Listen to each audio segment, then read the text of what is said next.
Hola, ¿qué tal? Mi nombre es Martín de Wayful. Les traigo una nueva presentación semanal sobre lo más relevante que ha acontecido en el mercado en esta semana y alguna otra cosa que me resultó interesante para charlar con ustedes.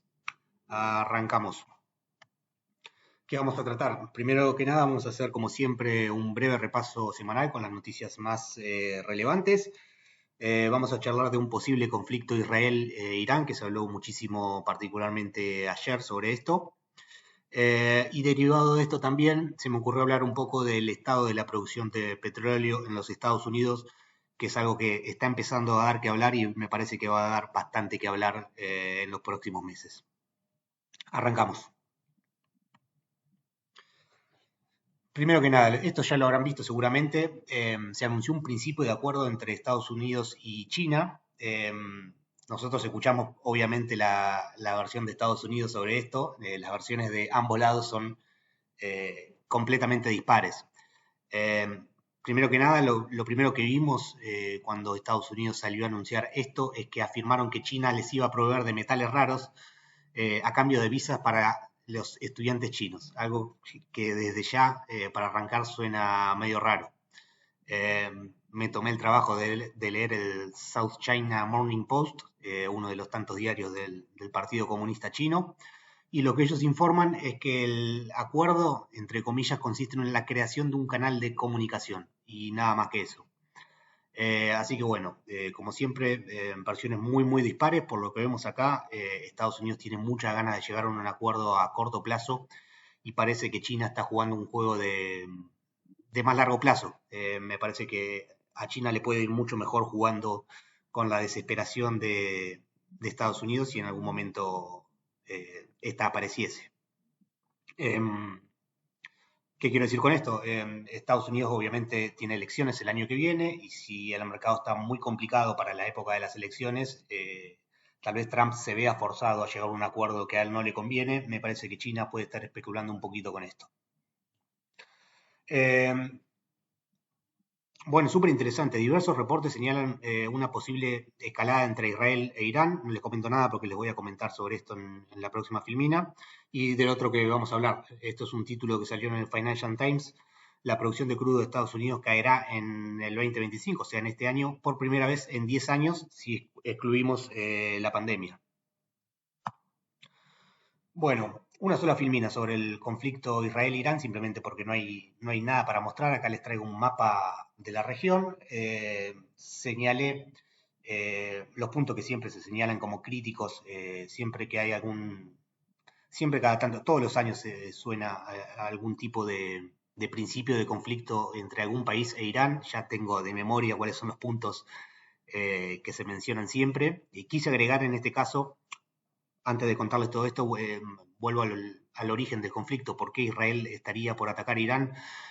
Parece que se está complicando muchísimo llegar a un acuerdo nuclear. Les recuerdo, Irán quiere refinar uranio. Ellos dicen que para centrales nucleares, obviamente. El resto del mundo dice que es para crear bombas atómicas. Lo que sucede, ¿por qué Irán no tendría el derecho a tener energía nuclear como lo tienen tantos otros países? Bueno, la distancia entre tener una central nuclear y tener una bomba nuclear son centímetros. Es por esto que países medio trogloditas como Pakistán pueden tener una bomba nuclear, lo cual es un disparate y nadie, en esta época en estos tiempos ya nadie quiere que un país así tenga capacidades nucleares, obviamente.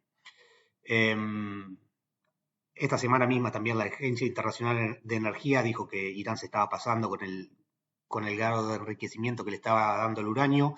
Eh, Va a haber, o iba a haber, ya no sabemos si se van a hacer reuniones entre Estados Unidos e Irán para intentar llegar a un acuerdo el día domingo. Todas estas amenazas de Israel de atacar Irán pueden ser simplemente una estrategia de negociación. Ya se los he dicho esto, Irán, el pueblo persa en general es un pueblo de mucha historia de muy buenos negociantes. A los tipos no lo vas a pasar por arriba. Eh, Así nomás son muy, pero muy hábiles negociantes, así que tal vez Israel simplemente está intentando meter presión para que se llegue a algún tipo de acuerdo el domingo. Lo que dijo Israel, lo que se ha filtrado, no lo han dicho, lo que se ha filtrado es que si no se llega a un acuerdo el domingo, Eh, Irán se va a poner a bombardear facilidades nucleares dentro de Irán. Yo me puse a buscar para señalárselas aquí en el mapa, pero eran demasiadas. Vi que la mayoría estaban por aquí, en la zona de la ciudad de Qom y en Teherán. Más allá de eso, los lugares claves a ver, más que nada por el precio del petróleo y el impacto que esto puede tener en la economía, los puntos que siempre se mencionan son la refinería de Abadán, esta es una de las refinerías más grandes del mundo, tiene capacidad de refinamiento para más o menos 750.000 barriles por día. El otro punto clave es este, que es la isla de Kar. Esta es una terminal, acá hay un nivel de inventarios muy elevado, se estima que hay aproximadamente 30 millones de barriles de crudo guardados en esta pequeña isla.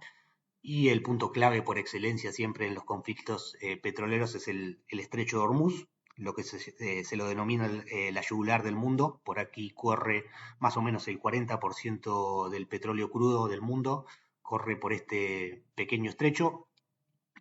¿Por qué se señala el estrecho de Hormuz? Porque Irán siempre amenaza con cerrarlo y causar un desastre en los precios.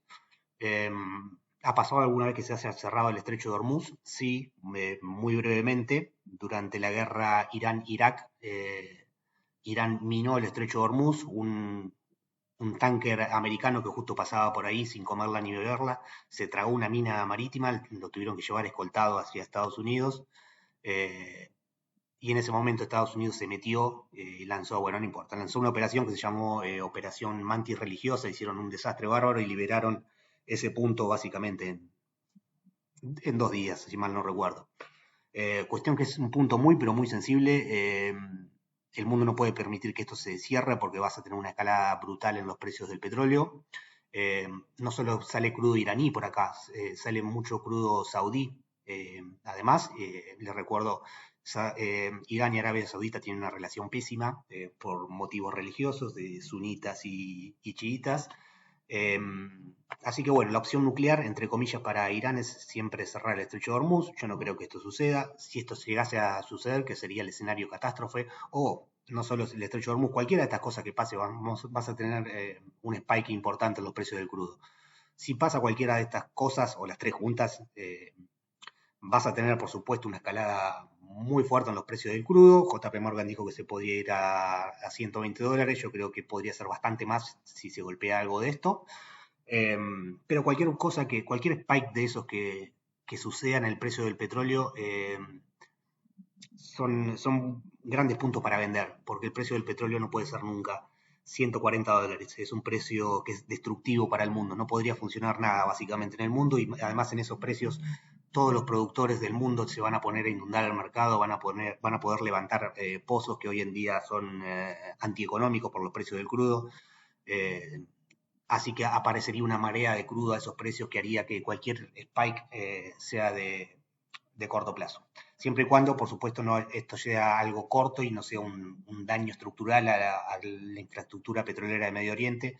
Dependerá de la escalada del conflicto, hasta dónde llega y obviamente si es que sucede. Esto puede ser simplemente una táctica, como les dije, una táctica de presión de Israel para con el reino de Irán. Algunas cositas a tener en cuenta por si se pudre, simplemente. El nivel de inventarios a nivel global se encuentra en un nivel relativamente bajo. Fíjense, 2025 es esta línea verde, estamos más o menos en 432 millones de barriles de petróleo. Si lo comparamos con otros años es un nivel bajo y esto va desde 2019. Si nos vamos aún más para atrás, es mucho más bajo. Solía estar mucho más cerca de 1.000 millones el nivel de barriles. Hoy en día ha bajado mucho por varios motivos. Número uno, no ha habido conflictos que modifiquen mucho o muy violentamente el flujo del petróleo, creo que desde la guerra del Golfo. Eh, y además, en toda la logística, en todo el complejo del petróleo a nivel mundial, ha habido muchísimos avances a nivel logístico que hace que ya no sea tan necesario tener semejante nivel de inventarios y que todo sea mucho más eficiente. Por eso, por ahí, siempre muchos analistas se fijan en el nivel de inventarios para ver dónde estarían los precios y la verdad se vuelven locos porque nunca van a encontrar una correlación entre el nivel de inventarios y el nivel de precios. Bueno, ¿y quién podría llegar al rescate en caso de un conflicto? Por supuesto, el que siempre no, casi siempre tiene capacidad ociosa es la OPEC, el cártel de productores de Medio Oriente. Los datos oficiales muestran, perdón, ¿por qué les muestro esto? Si llega a estallar un conflicto y el precio del petróleo se dispara, así como se dice que Estados Unidos es la policía del mundo, la OPEC es la policía del petróleo. Ellos se ocupan que el precio no se vaya ni muy alto o muy bajo. Ha perdido mucho poder la OPEC en su capacidad para manipular el precio del crudo. Digo manipular, esto no es una conspiración, la manipulación. La OPEC es un cartel en el sentido técnico de la palabra. Un cartel no es solamente un grupo de vendedores de droga. Un cartel es un grupo de participantes del mercado con posición dominante que se juntan entre ellos para intentar manejar el precio de algo. Puede ser droga, puede ser petróleo, puede ser lo que quiera. En este caso es con petróleo. Así que si tenés un spike muy grande, ni siquiera a los países productores de crudo les conviene un crudo en 120, 140 dólares, por esto mismo, porque todo el mundo va a empezar a producir petróleo, van a empezar a levantarse pozos que hoy en día son antieconómicos y la OPEC termina perdiendo market share. Primero eso por un lado, y después, al ser tan alto el precio, tenés una destrucción de demanda y se terminan perdiendo mercados. Los precios altos te generan unos daños estructurales que tal vez sean peor que los precios bajos en el largo plazo para los productores, por más antiintuitivo que parezca. Hecha esta breve introducción, datos oficiales muestran que la OPEC tiene una capacidad ociosa de 5.3 millones de barriles por día, siendo Arabia Saudita el que mayor tiene esta capacidad ociosa, entre 3.1 y 4.2 millones de barriles de crudo por día. La OPEC en este momento, justo en este momento, se encuentra en un proceso de blanqueamiento de producción. Salieron noticias ya, vienen hace un mes más o menos, que la OPEC está aumentando la producción. Esto en la teoría es cierto, pero en la práctica no. En la práctica el nivel de barriles de petróleo que sale de la OPEC se ha mantenido constante. Lo que sucede es que la OPEC tiene una cuota de producción que cada país debería cumplir. Hay muchos países, más que nada los más chicos dentro de la OPEC, que suelen producir más de lo que la OPEC les permite, y siempre se llevan el reto de Arabia Saudita. En este caso ya Arabia Saudita no tiene demasiadas ganas de pelear, así que lo que hace simplemente es blanquear que estos tipos están produciendo más, aumentando el nivel de producción, en teoría, ellos lo van a dejar clavado y lo que va a subir es el blanco, digamos, de los países productores.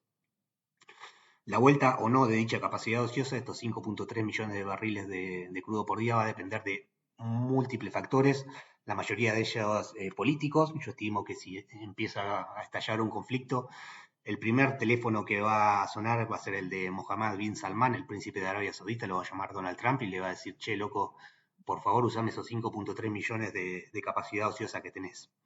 Y la OPEC verá si le conviene o no. La OPEC siempre dice que brega por el largo plazo y demás, y que intenta contener las fluctuaciones de corto.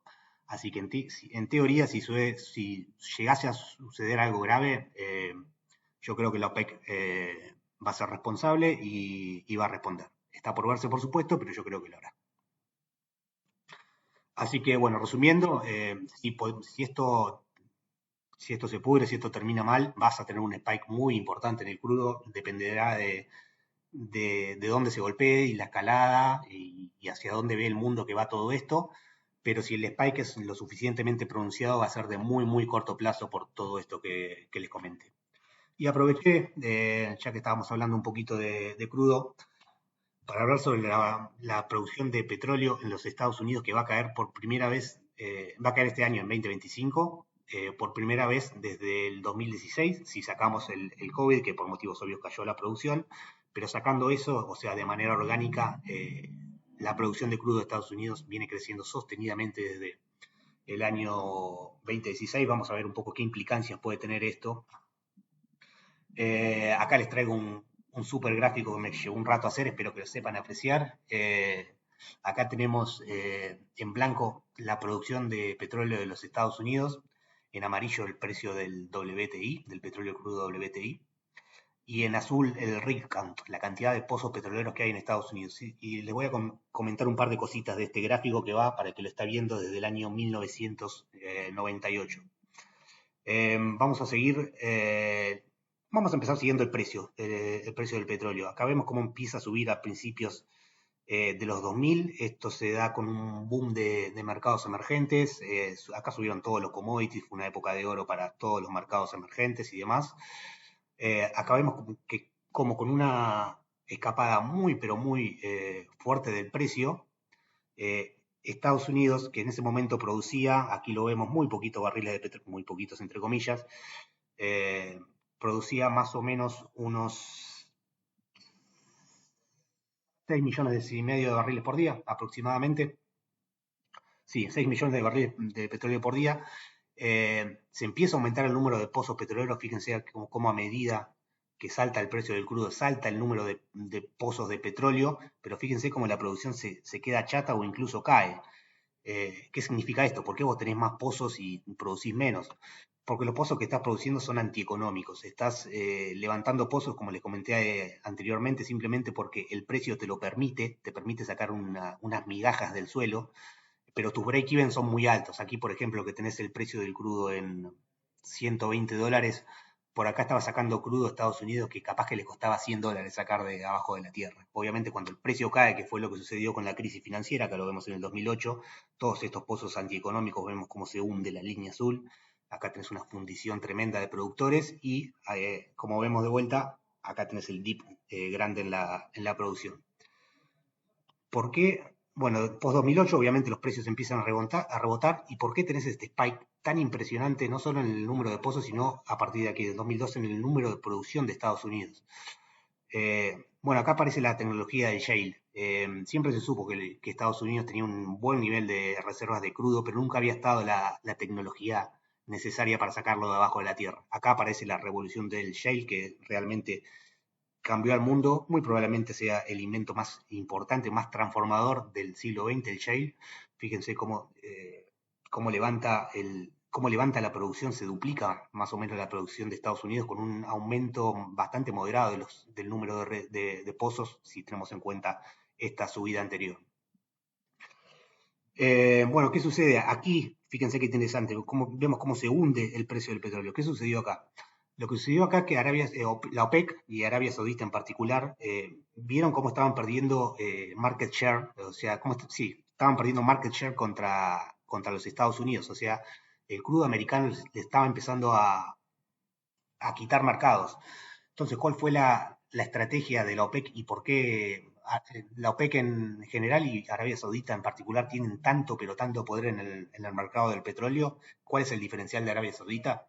No son las reservas ni la calidad del crudo. El gran diferencial de Arabia Saudita son los break-even. Es muy barato sacar petróleo en Arabia Saudita.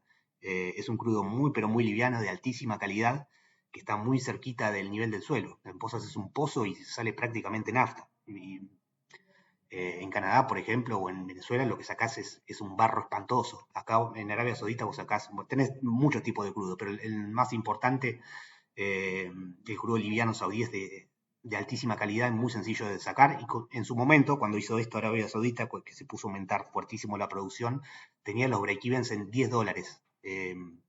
Mientras que el shale americano los tenía, si mal no recuerdo, cerca de los $80 por aquí. Así que lo que hizo Arabia Saudita fue simplemente inundar el mercado de petróleo para que baje el precio y que los productores de shale americanos se fundieran.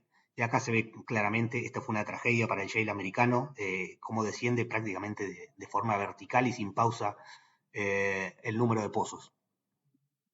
Vemos la consecuente baja en el nivel de producción. Empieza a mejorar un poco la tecnología. Fíjense cómo sigue subiendo la producción de petróleo, a pesar de que el número de pozos es mucho menor. Esto es avance en la tecnología. Y acá lo último, ya vemos cómo acá post-COVID, y rebote del precio con la invasión de Ucrania, tenemos un aumento en el número de pozos nuevamente. Y ahora ya con el precio bastante más deprimido, vemos cómo cae todavía aún más el número de pozos petroleros, pero la producción está en máximos. ¿Por qué es esto? Esto es algo que a los analistas les ha roto la cabeza durante bastante tiempo. ¿Por qué? ¿Cómo puede ser que caiga tanto el número de pozos y la producción te quede clavada en 13 millones de barriles?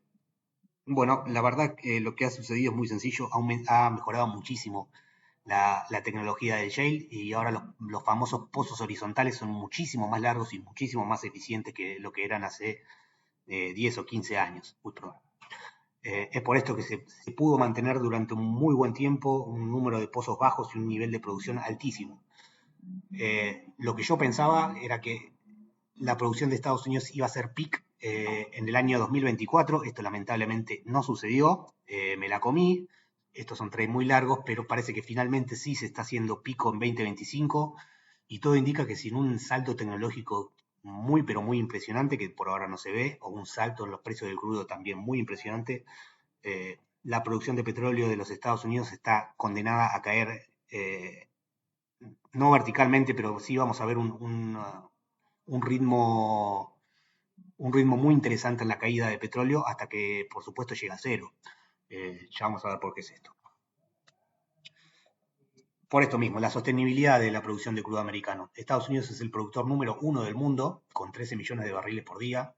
También es el mayor consumidor del mundo, con 21 millones de barriles por día. Esto ya se lo he dicho, pero Estados Unidos no consume el propio crudo que ellos producen. Ellos consumen crudo mucho más pesado, generalmente el de Canadá.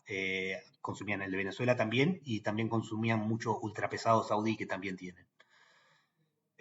Así que bueno, es el productor número uno, es el consumidor número uno, pero su nivel de reservas es relativamente bajo, está número 9 en nivel de reservas.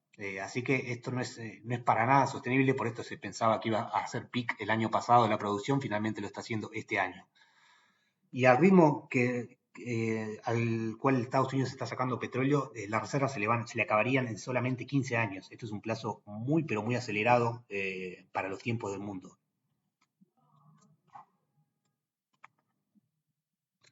Eh, Así que, no, creo que podemos terminar con esto. Me parece que se viene un cambio de paradigma que va a ser muy notable, así como tuvimos el cambio de paradigma en el petróleo aquí con la revolución del shale. Acá vamos a tener lo contrario. Estados Unidos va a sacar todo el petróleo que pueda, al ritmo que pueda, va a ser un ritmo mucho más lento y el mundo va a tener que encontrar una forma de reemplazar esos barriles perdidos, porque la demanda de petróleo no va a bajar por lo menos hasta el año, se estima, 2035. No se sabe de dónde se puede sacar ese petróleo extra. Tenés el venezolano, que por obvios motivos no se puede quitar. A mí me parece que el futuro del petróleo, si la demanda continúa creciendo, va a ser el offshore drilling. Hay muchísimo petróleo crudo en alta mar. La tecnología para sacarlo está y es relativamente barato de hacer. Así que me parece que el futuro del petróleo crudo, eh, por todos estos motivos, es por el lado de offshore. Esto es todo por esta semana y espero verlo la semana que viene. Chau, chau.